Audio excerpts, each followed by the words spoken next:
It's me, Persita, and this is Persita's Paradox. So let's talk about our relationships. The question of the day is, what are your boundaries, structure, and order that you have put in place for your relationships? Now, let me be specific. We're not talking about our relationships with just anyone, coworkers and such.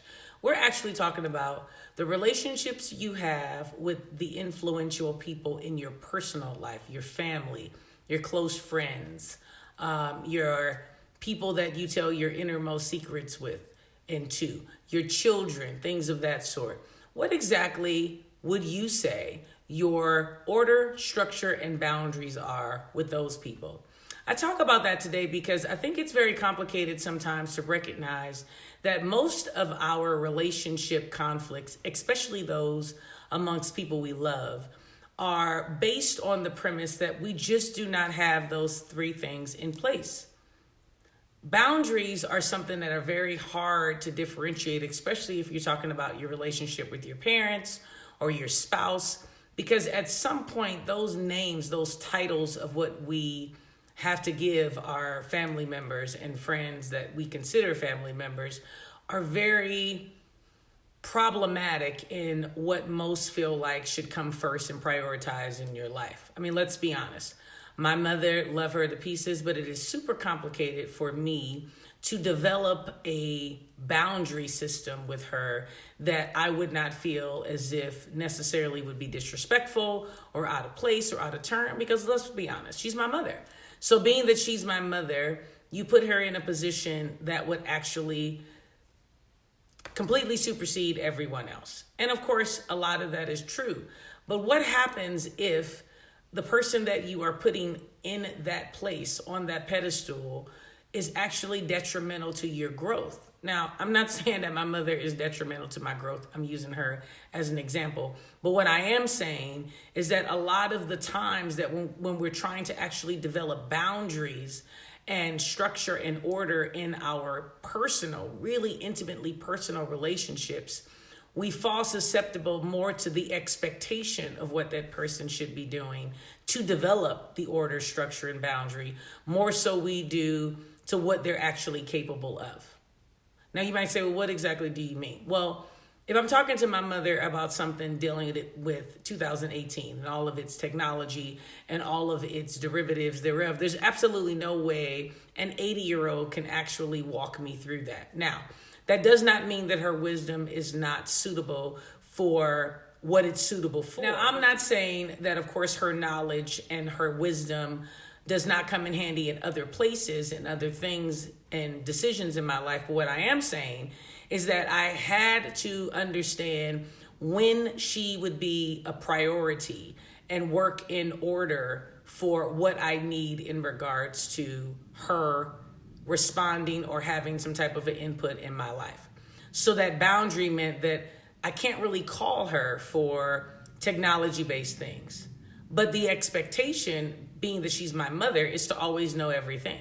I know that my kids look at me the exact same way. They give me a scenario or a problem, and I'm supposed to know exactly what that is. And the irony is that that expectation that I want to blame them for putting on me is actually not them at all. It's me putting the expectation on myself of I'm your mother and I should be able to give you direction, and my way should be the best way because I'm your mother. The crazy part about that is that we can see it if someone else is doing it, but we cannot see it within ourselves. Same with my siblings, same with my husband. There's all of these things that you have to understand, that the expectation that we put on people is actually what deters us from making best choices for the structure, order, and boundaries in each individual relationship. Same with my husband. If we both go into an attribute of you're my wife and you're my husband, and all we work towards is trying to be what society says that is, then it's an issue. For me, I'm one of those type of people that simply says, what does God say? I mean, I could tell you about 50 million definitions across the board, but what does God say? Am I aligned to that? Am I not aligned to that? Especially when it comes to my marriage. Now, you may say, what does that mean? It simply means it's not a role scenario.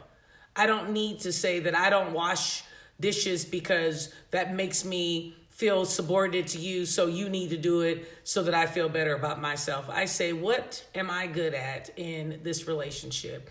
What are the boundaries that I'm setting for you to understand what I'm good at? What are my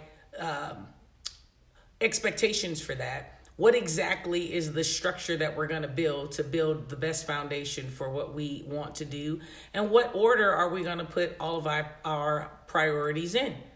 Now, it took me 23 and a half years to figure that out of marriage, 26 years together.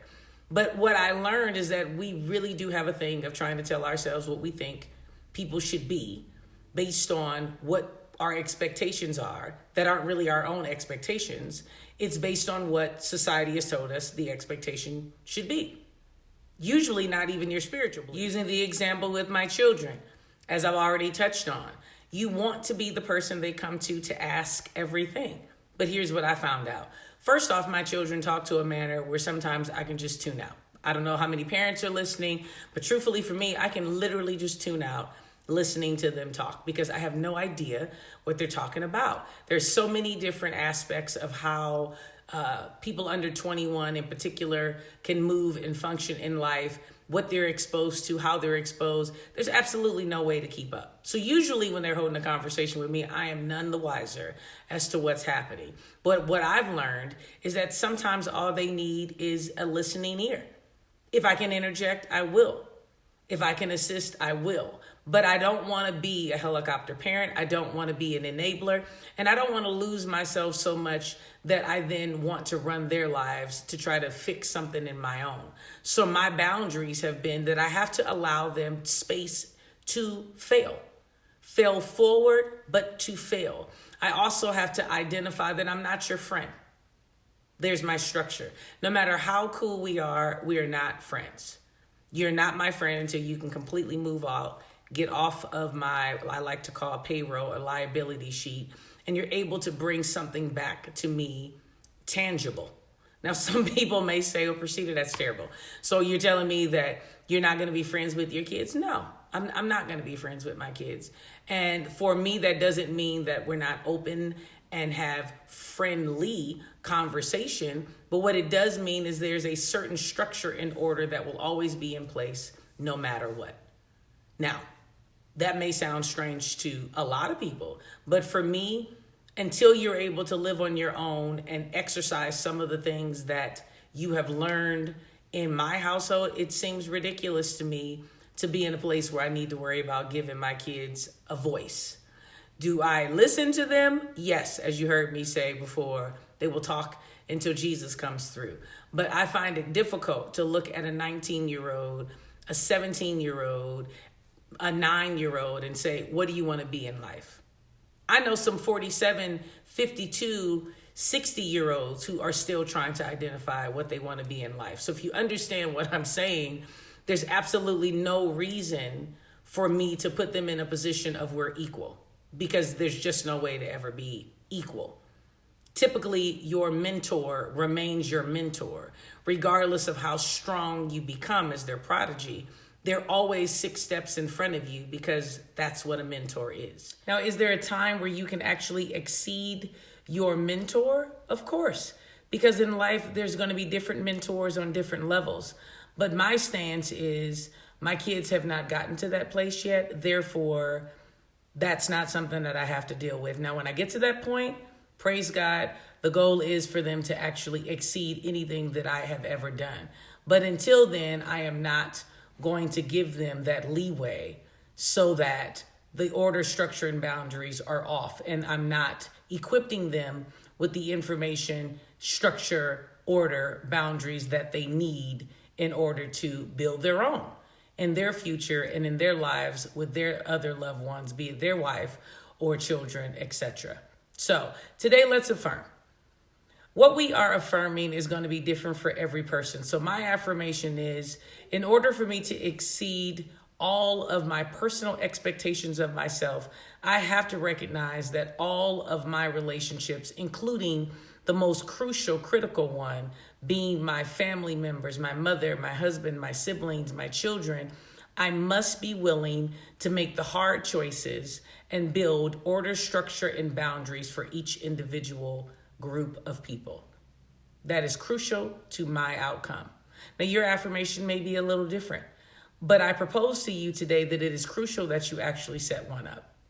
Absolutely critical. Thank you so much for joining me. I greatly appreciate your time. It is always a blessing to be in front of you and to be able to video my thoughts and for you to be willing to listen. I am absolutely nothing without you. There's nothing I enjoy more than watching you share and comment and come back and subscribe and notify me on you're so excited about the new videos and following me on all my other platforms. There's absolutely nothing that makes this worthwhile more than that. Has it been a struggle? Absolutely, because topics are hard to come by. But I greatly appreciate everyone who's taken the time to even give me feedback on those. So remember to do 3 things in order to make all of these videos worth your while. And that is to live life authentic. Your time and effort and love is greatly appreciated. And all I ever wish for you is a blessed day. So with that being said, have a blessed day.